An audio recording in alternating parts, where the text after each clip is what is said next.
নমস্কার বন্ধুরা, আমি দিশা চলে এসেছি তোমাদের সাথে আবারও নতুন একটা মিনি ভ্লগ নিয়ে। কেমন আছো সবাই জানিও। আমি আগের থেকে একটু সুস্থ আছি, আমার জ্বরটা অনেকটা কমেছে।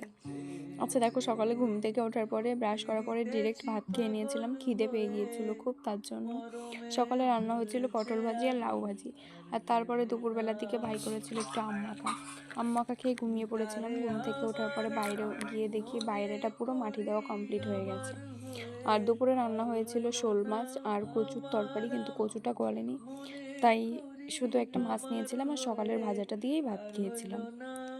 আর বিকালবেলায় বাড়িতে কেউ ছিল না, তার জন্য আমি বাইরে একটা চেয়ার নিয়ে গিয়ে বসেছিলাম, বাইরের পরিবেশটা দেখছিলাম, একটু হাওয়া দিচ্ছিল, বেশ ভালো লাগছিল।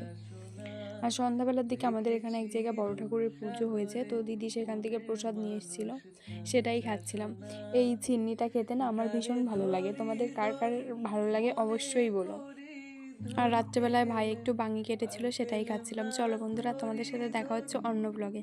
ব্লগটা ভালো লাগলে অবশ্যই লাইক কমেন্ট করে আমাকে একটু সাবস্ক্রাইব করে দিও। টাটা।